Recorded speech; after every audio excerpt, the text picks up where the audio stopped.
only hours after President Trump's tariffs on America's three biggest trading partners kicked in, rattling the markets and escalating fears of a global trade war. The administration appeared to ease off. And the president's listening because you know he's very, very fair and very reasonable. So I think he's going to work something out with them. It's not going to be a pause. None of that pause stuff. There is a roller coaster happening with regard to the tariffs. Those 25% tariffs that the president slapped on Canada and Mexico on Monday, well, those are apparently not happening. Donald Trump just lost his own trade war again. This marks the second time since taking office that he's tried to bully Canada and Mexico with tariffs, and for the second time, they humiliated him on the global stage. Just days ago, Trump was hyping up 25% tariffs like they were his latest scam project, and in real time on Fox News of all places, you could literally watch the stock market nosedive into a red abyss. They have a tariff, so what they have to do is build their car plants, frankly, and other things in the United States,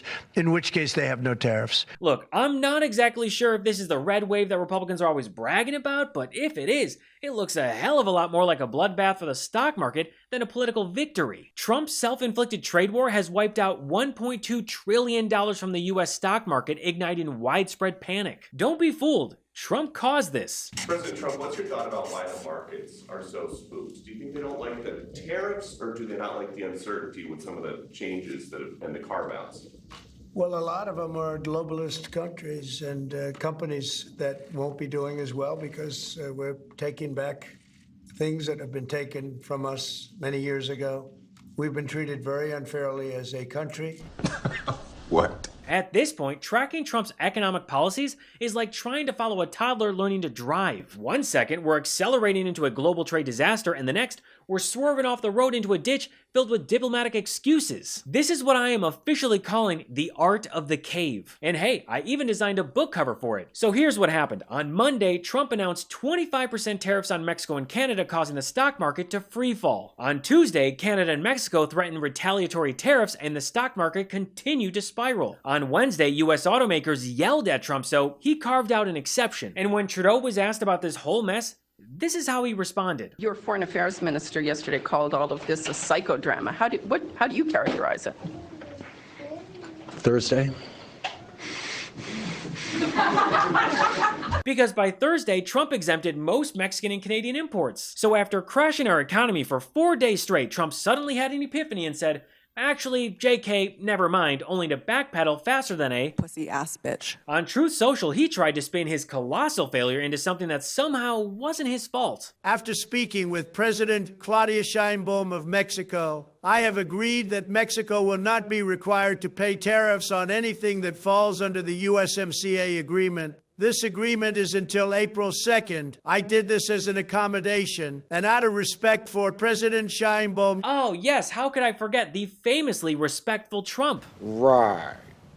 Our relationship has been a very good one, and we are working hard together on the border, both in terms of stopping illegal aliens from entering the United States and likewise stopping fentanyl. Thank you to President Sheinbaum for your hard work and cooperation. He then continued to push this narrative while signing a bunch of pointless executive orders, none of which, by the way, do anything to lower the price of eggs or make our lives more affordable. We have to do. There'll always be a little short-term interruption. I don't think it's going to be big, but the countries and companies that have been ripping us aren't particularly happy with what I'm doing. But the United States will be very happy. And, you know, our farmers are going to be very happy. You sure about that? Now, what actually caused Trump to fold faster than a cheap lawn chair was how Mexico responded. The White House released an offensive statement, defamatory and unfounded, about the government of Mexico,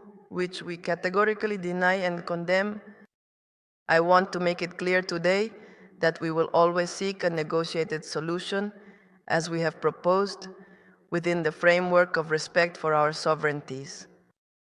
But the unilateral decision made by the United States affects both national and foreign companies operating in our country and impacts our people.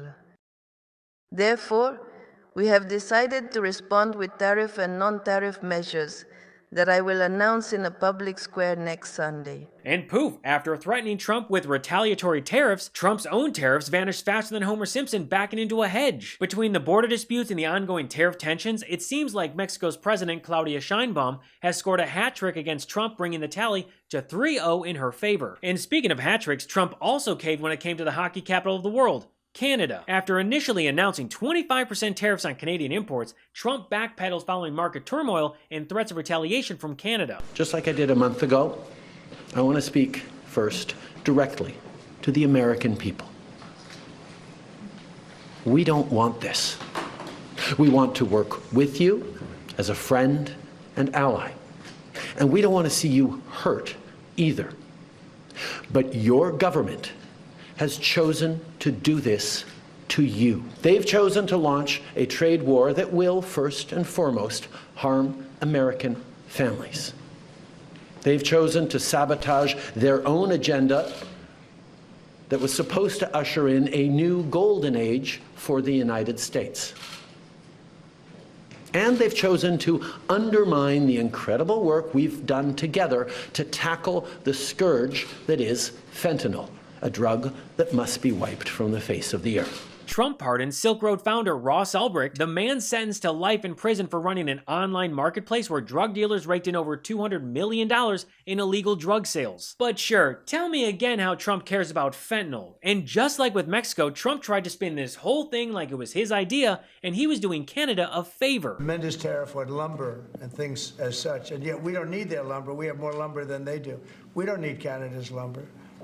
So what I'm doing is I'll be signing an executive order freeing up our forests so that we're allowed to take down trees and make a lot of money. Oh my God, where is Trump even getting these so-called facts? The US absolutely relies on Canadian lumber. Canada supplies roughly 25% of the lumber used in the US because we can't meet domestic demand on our own. So no, Trump, we do need Canada's lumber, whether you want to admit it or not. Given the economic interdependence between the United States and its closest allies, it is perplexing that Trump continues to start trade conflicts with any of them. I'm sorry, what's that? He has a problem with whoever made these trade deals. We have big deficits with Canada, like we do with all countries. I mean, I look at some of the deals made, I say, who the hell made these deals are so bad? Spoiler alert, it was Trump. Trump signed the very deal that he is currently whining about. With our signatures today, we will formally declare the intention of our three countries to replace NAFTA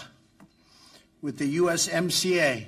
The USMCA is the largest, most significant, modern, and balanced trade agreement in history. All of our countries will benefit greatly. It is probably the largest trade deal ever made also. In the United States, the new trade pact will support high-paying manufacturing jobs and promote greater access for American exports across the range of sectors, including our farming, manufacturing, and service industries. As part of our agreement, the United States will be able to lock in our market access to Canada and Mexico and greatly expand our agricultural exports. Our nations have also agreed to innovate new measures to ensure fair competition and promote high wages and higher wages for U.S. and North American auto workers. The auto workers are a tremendous beneficiary. It's almost like Trump doesn't know what the he's doing. Oh wait, he doesn't. I think that keeping the Chinese tariffs was obviously a good idea. Biden even did that. But you guys know, and you're ignoring what's going on, that these tariffs are bad for Americans. A majority know that it will raise costs. That's the reason they had to walk them back. And don't talk to me about India and the Indians being on Harley Davidsons. Talk to me about the automakers. Move on Stop to it. Dana, No, because just we one have no second time. here. 82% of Americans want Trump to be focused on the economy. Only 36% said that he's actually doing that. They know the tariffs are a loser. Howard Lutnick is trying to backtrack. Scott Bessent trying to backtrack on it. Well, it will bankrupt people. You know, Trump's reciprocal tariffs are nothing but a tax that will hit low-income households the hardest and cost the average American household around $2,000. So congratulations, MAGA, by electing Donald Trump. You not only own the dumbest trade war in history, but you also support hurting yourself and your fellow Americans. Want more What Was That? Head over to my Substack for more episodes, articles, and breakdowns. Sign up today to support the show at whatwasthat.show. Prefer to listen on the go? What Was That is available on all major podcast platforms, Apple, Spotify, you name it. Until next time, I'm Gabe Sanchez, and this has been What Was That?